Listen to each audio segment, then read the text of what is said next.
ஒரு கருத்து கேட்குறான் எதிர்க்கட்சி, அது தரப்பா பதில் சொல்லணும். அதை விட்டு கண்டபடி அப்பா எங்க ஆயா எங்க இதை தேடுறது தான் இங்க வரைக்கும் போனீங்களோ.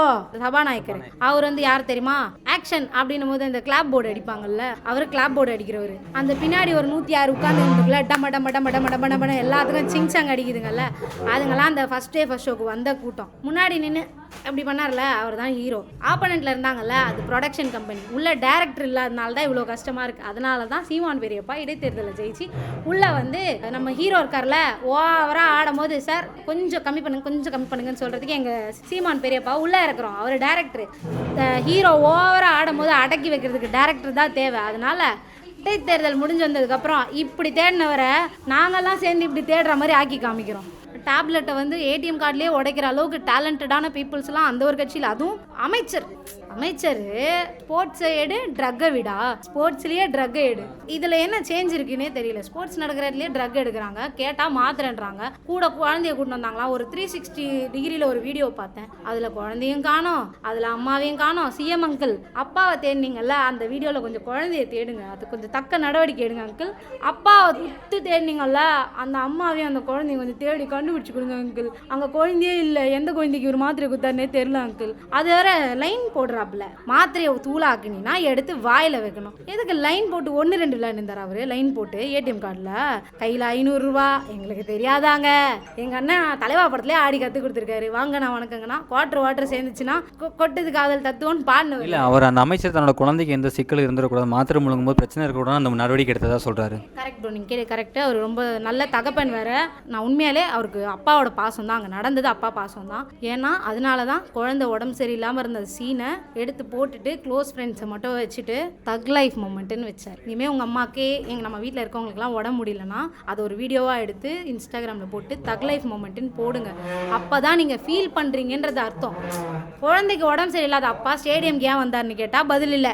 ஒரு அம்மா சொல்கிறாங்க, ஐயோ அந்த கட்சியில் ஒரு அம்மா இருக்குப்பா தாங்க முடியல, ஐயோ என்ன நாலேஜுமா உனக்கு, உச்சா போனால் கூட குழந்தைய தூக்கின்னு தான் போவாங்களாம். நல்லா இருந்துச்சு. உச்சா போகும்போது கூட குழந்தைய தூக்கின்னு போவீங்க, உடம்பு சரியில்லாத குழந்தைய ஸ்போர்ட்ஸ் வரைக்கும் கூப்பிட்டு போனீங்க. ஏன்னா பாவம் 1.5 வயசு குழந்தைக்கு அங்கே என்ன நடக்குதுன்னு தெரிய போதில்ல, அங்கே வரைக்கும் கூப்பிட்டு போனீங்க. நான் கேட்குறேன், குழந்தையோட உடம்பு சரியில்லாத மொமெண்ட்டை தக் லைஃப் மொமெண்ட்டுன்னு போட்டதுக்கான விளக்கத்தை அமைச்சர்கிட்ட கேளுங்க. அமைச்சரே நீங்கள் கொஞ்சம் கம்முன்னு இருந்திருந்தீங்கன்னா இவனுங்க கும்முன்னு பாயிண்ட் எடுத்து கொடுத்துருப்பானுங்க. நீங்கள் என்ன பண்ணிட்டீங்க, ரிச்சுவல் வாரிஸுக்கு இறங்குறதுக்கு முன்னாடி நான் தலைகீழாகத்தான் குதிக்க போகிறேன்னு நீங்களே வந்து உங்களுக்கு சப்போர்ட் பண்ணுறன்ற பேரில் பக்காவாக மாட்டிக்கினீங்க. 1.5 வயசு குழந்தைன்ட்டீங்க, 2 வருஷத்துக்கு முன்னாடி போனதுன்ட்டீங்க.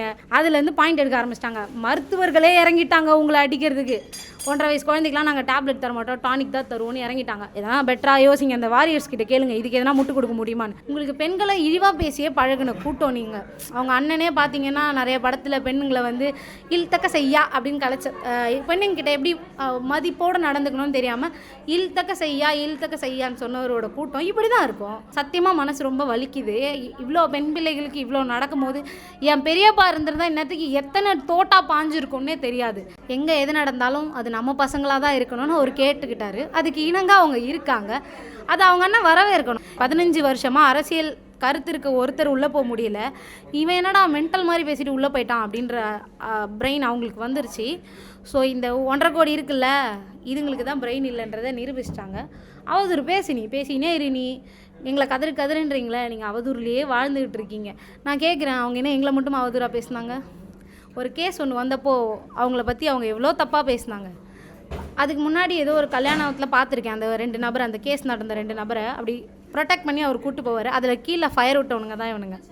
அன்றைக்கி அவங்க அண்ணி நல்லா இருந்தாங்க, இன்றைக்கி அதாவது தப்பை எதிர்த்து கேட்டோன்னே அவங்க அண்ணியே அவங்களுக்கு வந்து எதிர்கட்சியோட தூண்டுதலில் கத்துறாங்கன்னு சொன்னவங்க. அதனால் இவங்களுக்கு வந்து அதாவது கருத்து இல்லாத போது ஒருத்தன் ஆயுதமாக அவதூறு தான் எடுப்பான் கையில். அதனால் எங்களை நீங்கள் அவதூறில் கையாளணும்னு நினச்சிங்கன்னா அது உங்களோட இயலாமைன்னு நாங்கள் புரிஞ்சுக்கிறோம். ஏன்னா இப்போ நடந்த இந்த சமூக வலைதள ஆளுமை அப்படிங்கிற சந்திப்பில் சீமான் அவர்கள் முன்வைத்த விஷயங்கள் என்ன, நீங்கள் அதை எப்படி எடுத்துக்கிறீங்க? அதாவது எங்களை கலாச்சியே பழகிட்டாங்க இவங்க எல்லாம். இவங்களுக்கு வேறு என்ன தெரியும், கலாய்க்கிறதுக்கு தான் தெரியும் உங்களுக்கு, அரசியல் பண்ணவா தெரியும்? எங்களெல்லாம் கலாச்சிட்டே இருக்காங்கல்ல, இவங்களுக்குலாம் எப்படி பதிலடி கொடுக்கணுன்றதை இன்றைக்கி எங்கள் பெரியப்பா கற்றுக் கொடுத்தாரு.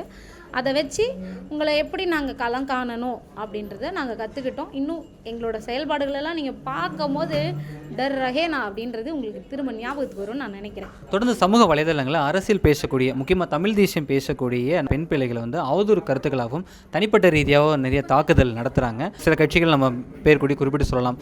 இதற்கு கட்சி ரீதியாக என்ன சப்போர்ட் பண்ணுறதா இருக்காங்க? வேற என்ன, இவங்களுக்கு வந்து அவதூறு பரப்புறவங்கள சட்டத்தின் கரம் கொண்டு அடக்க தான் முடியும் இவங்களை. நாங்கள் விரைவில் எங்களோட சட்ட நடவடிக்கைகள் எப்படி இருக்கோன்ட்டு அந்த பொட்டாங்கிள் கட்சிக்கோ இல்லை எதிர்கட்சிகளுக்கோ எங்களை பற்றி அவதூறு, இப்போ மேபி எனக்கு தெரிஞ்சு மற்ற கட்சிகள்லாம் கூட நம்மளை பற்றி பேசுறது இல்லை.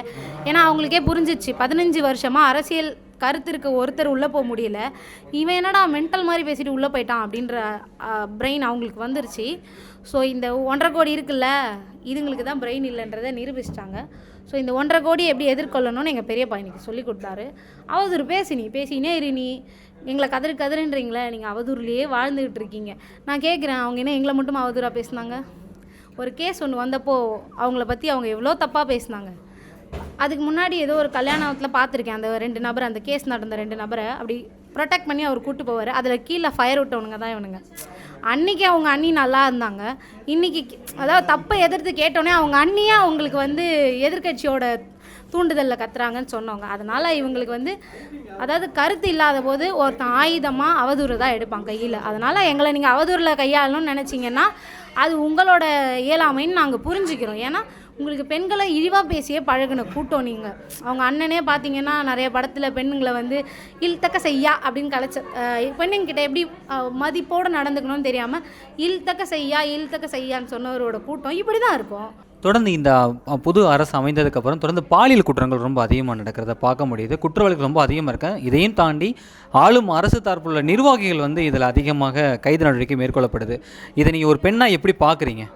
இது அவங்க அண்ணனோட விஷயம் நான் பார்க்குறேன். எங்கே எது நடந்தாலும் அது நம்ம பசங்களாக தான் இருக்கணும்னு அவர் கேட்டுக்கிட்டாரு. அதுக்கு இணங்க அவங்க இருக்காங்க. அது அவங்க அண்ணன் வரவேற்கணும். நாங்கள் தான் அதை எதிர்க்கிறோம். சத்தியமாக மனசு ரொம்ப வலிக்குது. இவ்வளோ பெண் பிள்ளைகளுக்கு இவ்வளோ நடக்கும்போது என் பெரியப்பா இருந்திருந்தால் இன்னத்துக்கு எத்தனை தோட்டா பாஞ்சிருக்கும்னே தெரியாது, எத்தனை பேர் இன்றைக்கி செத்து மடிஞ்சிருப்பான்னு தெரியாது. இவர் உள்ளே வந்ததுனால எல்லாம் தைரியமாக சுற்றுறானுங்க. என்ன பிடிங்கிருவேன் நீ, எங்கள் ஆட்சி என்ன பண்ணிடுவேன்? அண்ணன் இருக்காரு பார்த்துப்பாரு, நம்ம தான் சொல்லியிருக்காரு எது நடந்தாலும் அது நம்ம பிள்ளைங்களா இருக்கணும். இப்போ கூப்பிடுங்க அவரை, இப்போ வாங்க ஒரு ஆடியோ லான்ச் வைங்க. அது படம் ஒன்று எடுத்தாங்கல்ல 3 நாள் இதில் தலைமை செயலகத்தில் வச்சு எடுத்தாங்கல்ல, அந்த படத்தோட ஆடியோ லான்ச்சுக்கு வாங்க ப்ரோ, வந்துட்டு எது நடந்தாலும் அது எங்கள் பசங்க பண்ணியிருக்காங்க, எனக்கு ஒரே ஒரு ஆசை தான் அப்படின்னீங்கல்ல, அதை பற்றி கொஞ்சம் எக்ஸ்பிளைன் பண்ணுங்க தெரியுமா?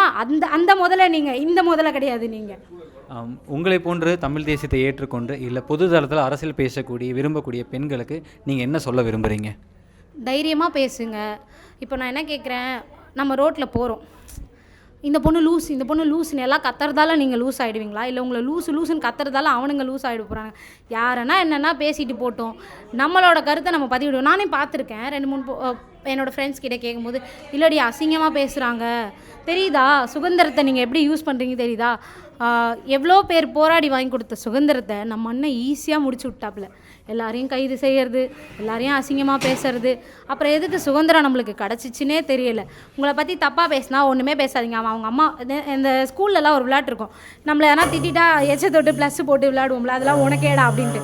அந்த மாதிரி கீழே போயிட்டு black ticket boys, this is not for me, this is for you அப்படின்னு போட்டு விட்டு எஸ் ஆகிடுங்க. அவன் அதுக்கப்புறம் ரிப்ளை கமெண்ட் போட்டுகிட்டே இருப்பான். அவனுக்கு என்னங்க வேலை இருக்குது? அவனுக்கும் அவங்க அண்ணனுக்கும் வேலையே இல்லை, அதனால தான் இங்கே வந்தானுங்க. இவனுங்களுக்கு அசிங்கமாக தான் அவங்க அண்ணா அதை தான் கற்றுக் கொடுத்துருக்காரு, அதை தான் அவனுங்க பண்ண முடியும். நம்ம தலைவர் நம்மளுக்கு என்ன கற்றுக் கொடுத்துருக்காரு? நம்மளுக்கு அரசியல் தெரியும், நம்மளுக்கு ஒரு அறிவு இருக்குது, ஐடியாலஜி இருக்குது. நீங்கள் பார்க்குறீங்களா, கீழே ஐடியாலஜியாக கமெண்ட் பண்ணுறானுங்களா? இல்லை, ஐடியாலஜியாக கமெண்ட் பண்ணானுங்கன்னா நம்ம பேசலாம். அவனுங்கிட்ட ஐயோ அவங்க கருத்துக்கு நம்மகிட்ட பதில் இல்லைன்னு பார்த்தல, எதிர்கட்சி தலைவர் கேட்ட கேள்விக்கு அவங்க அண்ணங்கிட்டே பதில் இல்லை அப்படின்றாப்புல. அப்போ அவனுங்க நம்மக்கிட்ட மட்டும் இப்படி அப்படி தான் பேசுவானுங்க. தலைவன் எவ்வழியோ இப்போ தொண்டர்கள் அவ்வழியே. அதை பற்றி நம்ம பெருசாக கண்டுக்கூடாது. அவங்க அண்ணனுக்கே அந்த நாலேஜ் இல்லை, அரசியல் நாலேஜ் இல்லை. அவருக்கே ஒரு கருத்து கேட்குறான் எதிர்கட்சி, அது தரப்பாக பதில் சொல்லணும். அதை விட்டு கண்டபடி அப்பா எங்கள் ஆயா எங்கள் இதை தேடுறதுக்கு தான் இங்கே வரைக்கும் போனீங்களோ? நீங்கள் ஒருத்தவங்க பர்சனல் இழுத்ததால அவங்க பர்சனலை இழுக்கிற மாதிரி ஆயிடுச்சு. இதை தான் தமிழ்நாட்டுக்கு இப்போ தேவையா? அப்பாவை காணும்னு தேடுறதுக்கு நான் என்ன கேட்குறேன், முதலமைச்சர் அங்கிள், தோல்வின்றது அவ்வளோ பெரிய தப்பா? எல்லாருமே ஜெயிச்சிட முடியாதுல்ல. இப்போ உங்கள் கையில் தான் இப்போ பள்ளிக்கல்வித்துறையெல்லாம் இருக்குல்ல. நான் என்ன கேட்குறேன், ஸ்கூலில் ஃபெயிலாக போன மாணவர்கள் எல்லாம் நீங்கள் வேஸ்ட்டுன்னு சொல்கிறீங்களா? அவங்களெல்லாம் என்ன சொல்கிறீங்க? போய் சாவுங்கன்னு சொல்கிறீங்களா வேஸ்ட்டாக போனவங்க எல்லாரையும்? அப்படி கிடையாது. தோத்தவனுக்கு வேறு தகுதியே இல்லை. நீங்கள் எப்படி முடிவு பண்ணுவீங்க அங்கிள்? நான் கேட்குறேன், புலிப்படம் தோற்று போச்சு, அட்டு ஃப்ளாப்பு புலிப்படம். அடுத்த படம் நடிக்காமலே இருந்தீங்க, நடிச்சிங்கல்ல. அந்த மாதிரி தான் நீங்கள் ஆட்சியிலே நடிச்சிட்டு இருக்கீங்க. நாங்கள் அந்த மாதிரி கிடையாது. நாங்கள் வெற்றி பெற்று நாங்கள் தோல்வி பெறலை. நாங்கள் தோல்வியில் தான் இருக்கோம். எங்களோட வெற்றி கூடிய சீக்கிரத்தில் நிறைவேறும். அதை பார்த்துட்டு ஷட்டப் பண்ணுவீங்க அங்கிள், அப்போ நாங்கள் பார்த்துக்குறோம் உங்களை. சட்டசபை விவாதம் நீங்கள் பார்த்துருப்பீங்க. எதிர்க்கட்சி தரப்பில் இருந்து பாலியல் சம்பந்தமான குற்றங்களுக்கு கேள்விகள் எழுப்பும் பொழுது அதுக்கு எந்த விதமான பதில்களும் தராமல் முதல்வர் கடந்து போயிட்டாங்க. இந்த நிகழ்வு நீங்கள் எப்படி பார்க்குறீங்க? அது ஒன்று தான் கடந்து போயிருக்காரா? கேட்ட எல்லா கேள்விக்கும் தான் கடந்து போயிருக்காரு. அங்கிளை காணோன்றது தான் அவரோட பிரச்சனையாகவே இருக்குது. பாவம் அந்த சைட்லேருந்து நம்ம இவர் இருக்கார்ல, ஸ்பீக்கர், சபாநாயகர், அவர் வந்து யார் தெரியுமா? ஆக்ஷன் அப்படின்னும் போது இந்த கிளாப் போர்டு அடிப்பாங்கள்ல, அவர் பதவி சொல்கிறேன், யார் யார் எந்த பதவியில் இருக்காங்கன்னு தெரியாமல் இருக்கீங்க. அவர் கிளாப் போர்டு அடிக்கிறவர். அந்த பின்னாடி ஒரு 106 உட்காந்துருந்துக்குள்ள டம டம டம டம டம டம எல்லாத்துக்கும் சிங்சாங் அடிக்குதுங்கள்ல, அதுங்கெல்லாம் அந்த ஃபஸ்ட் ஷோக்கு வந்த கூட்டம். முன்னாடி நின்று அப்படி பண்ணார்ல, அவர் தான் ஹீரோ. ஆப்பனண்ட்டில் இருந்தாங்கல்ல, அது ப்ரொடக்ஷன் கம்பெனி. உள்ளே டேரக்டர் இல்லாதனால தான் இவ்வளோ கஷ்டமாக இருக்குது. அதனால தான் சீமான் பெரியப்பா இடைத்தேர்தலில் ஜெயிச்சு உள்ளே வந்து நம்ம ஹீரோ இருக்கார்ல, ஓவராக ஆடும் போது சார் கொஞ்சம் கம்மி பண்ணுங்கன்னு சொல்கிறதுக்கு எங்கள் சீமான் பெரியப்பா உள்ளே இருக்கிறோம். அவர் டேரக்டரு. ஹீரோ ஓவராக ஆடும் போது அடக்கி வைக்கிறதுக்கு டேரக்டர் தான் தேவை. அதனால் இடைத்தேர்தல் முடிஞ்சு வந்ததுக்கப்புறம் இப்படி தேடினவரை நாங்கள்லாம் சேர்ந்து இப்படி தேடுற மாதிரி ஆக்கி காமிக்கிறோம்.